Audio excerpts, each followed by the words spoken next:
আসসালামু আলাইকুম ওয়া রাহমাতুল্লাহি ওয়া বারাকাতুহু নাহমাদুহু ওয়া নুসাল্লি আলা রাসূলিহিল কারীম আউযু বিল্লাহি মিনাশ শাইতানির রাজীম বিসমিল্লাহির রাহমানির রাহিম মান আমিলা সালিহাম মিন যাকারিন আও উনসা ওয়া হুয়া মুমিন ফালানুহয়িয়ান্নাহু হায়াতান তাইয়্যিবা ওয়া লানাজজিয়ান্নাহুম আজরাহুম বিআহসানি মা কানু ইয়ামালুন।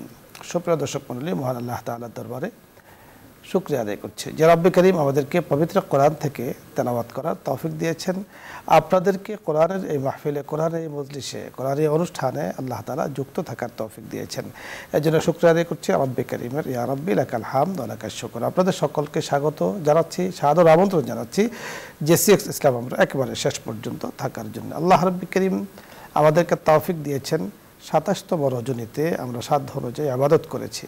২৭তম রজনীকে লাইলাতুল কদর নিশ্চিত, আসলে নিশ্চিত নয়, প্রসিদ্ধ বর্ণনা মতে ২৭তম রজনীতে লাইলাতুল কদর হতে পারে। কিন্তু লাইলাতুল কদর মানে রমজান শেষ নয়, লাইলাতুল কদর মানে লাইলাতুল কদরকে অন্বেষণ, হাদিসের উপরে আমল শেষ নয়, আরও রয়েছে আমাদের অনেক দায়িত্ব এবং কর্তব্য। আজকে এই বিষয় নিয়ে কথা বলার জন্য যিনি আমাদের সাথে যোগ দিয়েছেন বিশিষ্ট ইসলামী চিন্তাবিদ, সুবক্তা, অত্যন্ত চমৎকার সুন্দর আলোচনা করে থাকেন শেখ মুফতি শহীদুল ইসলাম খতিব হযরত ওমর বিন খাত্তাব রাদিয়াল্লাহু তাআলা আনহু, মাদ্রাসা মসজিদ কমপ্লেক্স, মিরপুর, ঢাকা। আসসালামু আলাইকুম ওয়া রাহমাতুল্লাহ। ওয়া আলাইকুম আসসালাম ওয়া রাহমাতুল্লাহ। মুহতারাম, কেমন আছেন? আলহামদুলিল্লাহ। আলহামদুলিল্লাহ। লাইলাতুল কদর তো আলহামদুলিল্লাহ আমরা পালন করেছি, আমল করেছি। পালনের বিষয় নেই, আমলের বিষয়। কিন্তু এই যে পরবর্তী আজকে দিন আমরা অতিক্রম করছি রোজার মাধ্যমে, আবার সামনে যে ২৯তম রজনী আছে, ঈদের রজনী আছে, তারাবি আছে, আমাদের দায়িত্ব কিন্তু শেষ হয়নি। অনেকের মধ্যে একটা ধারণা কাজ করে যে লাইলাতুল কদর হলো, খতমে তারাবি শেষ হয়ে গেল, মনে হচ্ছে যে দায়িত্ব শেষ, এখন একটা মানে অলসতা জিন্দেগি যাপন করছে। আসলে কি এটা উচিত? আপনাকে ধন্যবাদ। আসলে লাইলাতুল কদর সম্পর্কে তো আল্লাহ তাআলা কোরআনে সূরা নাজিল করেছেন।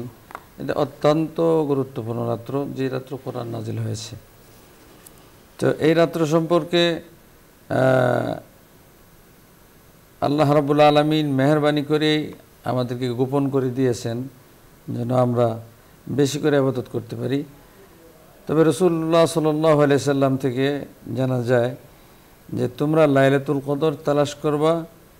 একটু আমাদেরকে মানে হিংস দিয়ে দিচ্ছে, আমাদেরকে একটু কুলু দিয়ে দিচ্ছে। সেটা হলো যে রমজান মাসের শেষ 10-এর বেজুর রাত্রিগুলোতে, অর্থাৎ 21, 23, 25, 27, 29।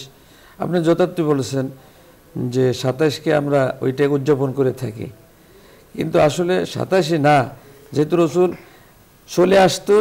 চলে আসতেন এতেকাফ করার জন্য, লাইলাতুল কদর তালাশ করার জন্য, তাহলে তো একদিনের জন্য তার চলে আসার দরকার ছিল না। এর মানে এই বেজুর রাত্রগুলো তো আছে, বাকি রাত্রিগুলো ইবাদত করা আমাদের জন্য জরুরি। সামনে আরেকটা রাত্র 29 তারিখ, এটাও সেই লাইলাতুল কদরের ভিতরে হইতে পারে।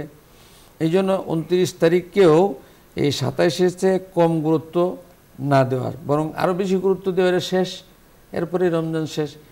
আমরা যেটা করে থাকি, আপনি বলেছেন যে মানে খতম শেষ হয়ে গেল, তারাবি শেষ হয়ে গেল, আমার সব কিছু মনে হয় শেষ হয়ে গেল।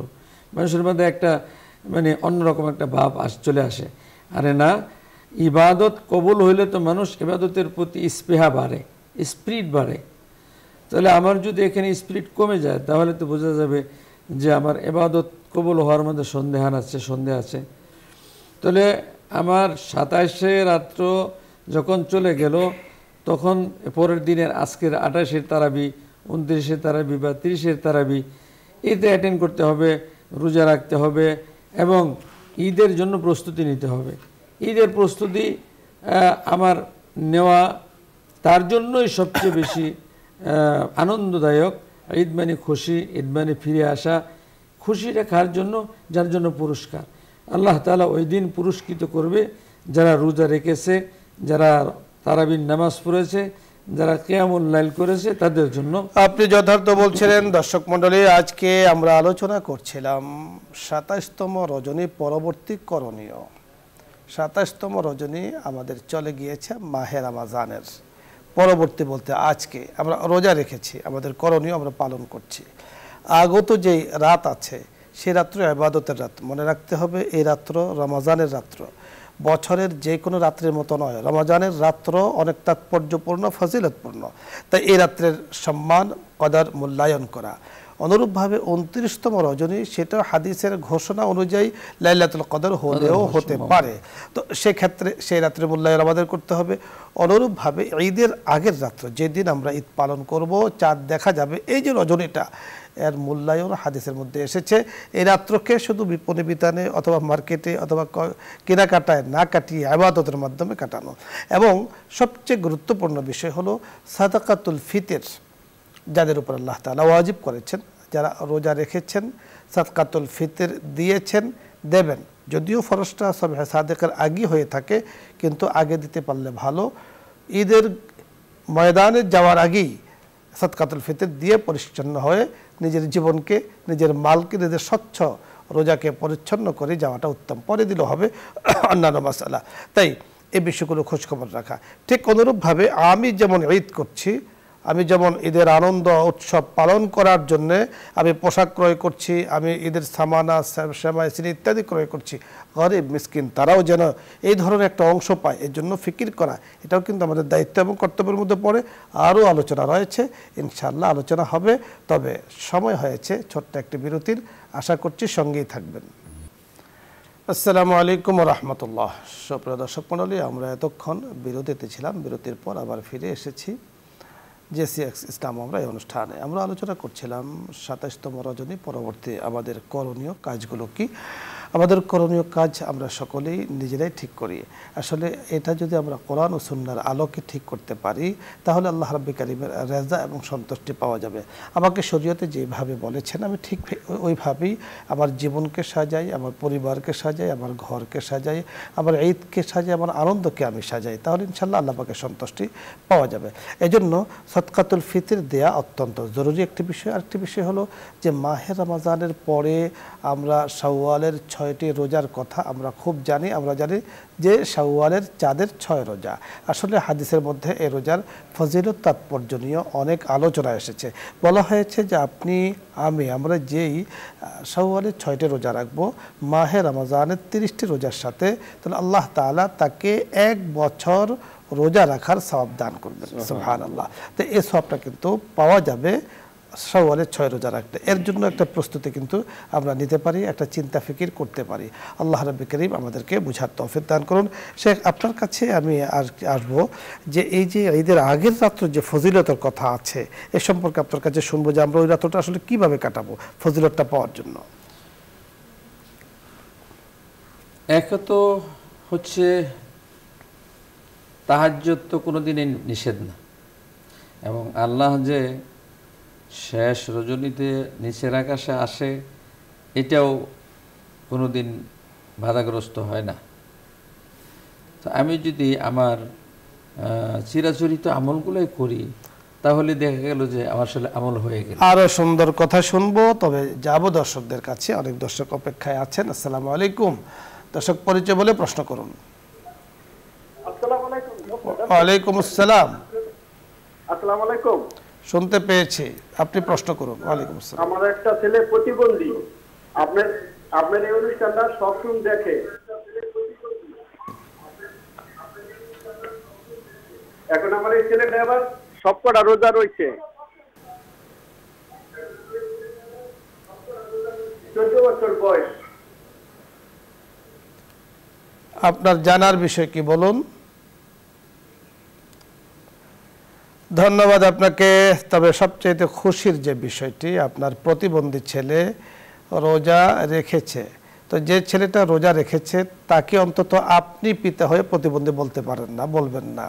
কারণ হলো আল্লাহ পাক তাকে রোজার মতো মহাবিধান রাখার তৌফিক দিয়েছেন। ইসলামিক কথাগুলো সে শোনে, ইসলাম আমরা এই প্রোগ্রামকে সে দেখে ভালো, এবং আল্লাহ তাআলা কুন ফায়াকুনের মালিক। মনে রাখতে হবে যে আল্লাহ রাব্বুল কারীম আমাদের সকলকে বিভিন্নভাবে পরীক্ষা করেন। কাউকে দিয়ে পরীক্ষা করেন, কাউকে নিয়ে পরীক্ষা করেন, কাউকে না দিয়ে পরীক্ষা করেন, কাউকে রোগ দিয়ে পরীক্ষা করেন, কাউকে সুস্থতা দিয়ে পরীক্ষা করেন। সুতরাং সুস্থ মানুষদের এরকম বড়াই করার কিছু নাই যে আমরা সুস্থ, অসুস্থ মানুষদের মন খারাপের কিছু নেই যে আমরা অসুস্থ। সব রব্বুল কারীম যেভাবে রাখেন আলহামদুলিল্লাহ। পরে দর্শক, আসসালামু আলাইকুম। আসসালামু আলাইকুম। জাকাতের ওয়ালাইকুম টাকা কি জি হিন্দুদের দেওয়া যাবে? জি, আপনি শুনতে থাকুন। ধন্যবাদ। আমরা ইতিপূর্বে আলোচনা করেছিলাম যে এটা হিন্দুদেরকেও দেওয়া যাবে, মুসলিমদেরকেও মুসলিমদেরকে দেওয়া যাবে, বাট দেওয়াটা আমার মানে ঘনিষ্ঠতা সৃষ্টি করে দিলে ভালো হয়, যে সে জন্য এদিকে আকৃষ্ট হয়, এরকম তাকে একটা তার সাথে ভাব বিনিময় করে দেওয়ার জন্য দিলে ভালো হয়। না, যাকাতের টাকা, সদকাতে ফিতর টাকা মিসকিনের কথাই বলা হয়েছে, যিনি মিসকিন, হতদরিদ্র, আত্মীয় স্বজন এবং আপনার মুসলিম পরিবারকে দেওয়াটাই অতি উত্তম। হ্যাঁ, কোনো জায়গাতে যদি আপনি সেখানে কোনো দাওয়াতের নিয়তে, ভালো কিছুর নিয়তে আপনি সেটা দিয়ে দেন, তা আপনার নিয়ত থাকবে জাকাত, সেটা কিন্তু আদায় হয়ে যাবে। তো এই জন্য কারণ মুআল্লাফাতে কুলুবের একটি কথা আছে, মিসকিনের কথা আছে, ফাতাহরির রাকাবাতিন মুমিনাতিনের কথা, অনেক লম্বা চড়া এখানে আলোচনা আছে। তা আমরা বলবো যেহেতু ঈদ হিন্দুদের জন্য না, ঈদ অমুসলিমদের জন্য না, ঈদ আমাদের যারা রোজাদার তাদের জন্য, যারা মুসলিম তাদের জন্য। তো এই জন্য সদকায়ে ফিতিরকে আসলে ফরজ করা হয়েছে, ওয়াজিব করা হয়েছে। ঈদের আনন্দ যেমন ধনীরা করবে, গরিবরাও করবে। হ্যাঁ, ঠিক ধনীরা যেভাবে দুনিয়াতে স্বাচ্ছন্দ্য বোধ করে চলবে, জাকাত করা হয়েছে যেন গরিবরাও চলতে পারে। কারণ আমাদের প্রত্যেকের মালের মধ্যে গরিবদের হক রয়েছে। এই জন্য মুসলিম ভাইরা হলো অগ্রগামী। পরে দর্শক, আসসালামু আলাইকুম রহমতুল্লাহ।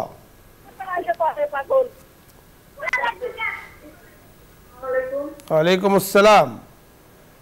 হুজুর, আমার দুইটা প্রশ্ন। বলুন।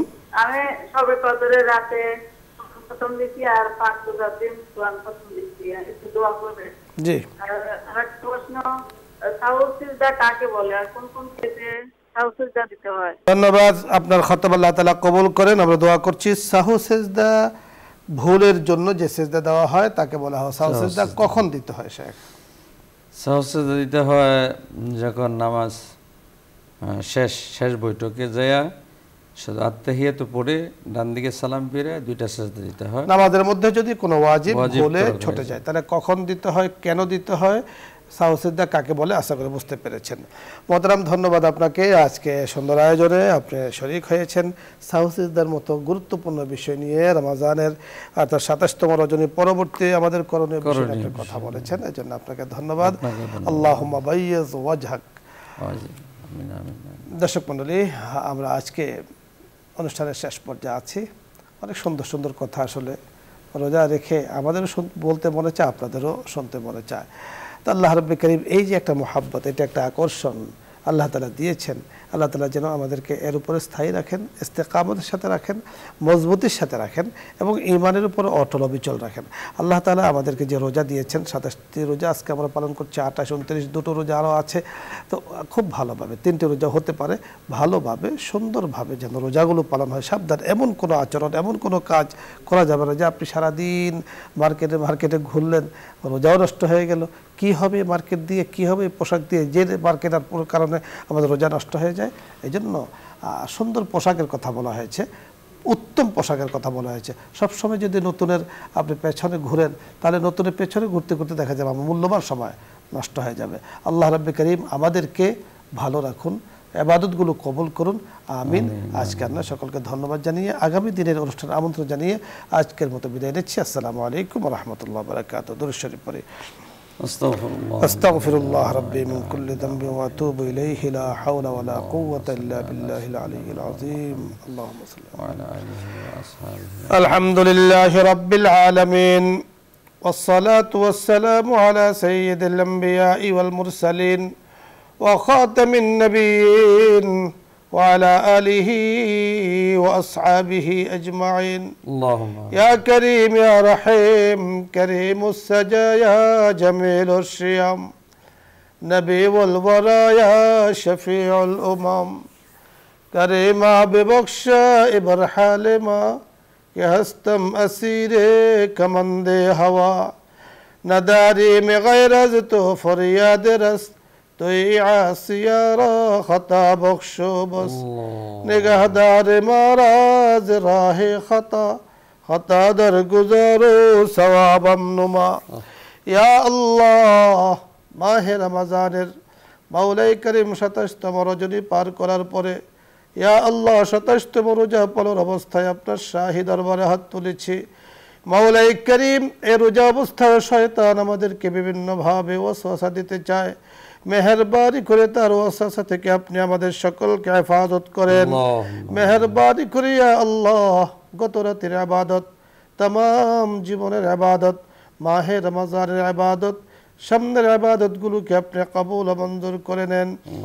মাওলাই করিম, ঈদ আসছে, আনন্দের দিনগুলো আসছে, এই সময় যাদের কথা বারবার মনে হয়, আমার বাবা আমার মা কবরে চলে গিয়েছেন, আমরা জানি না কেমন আছে।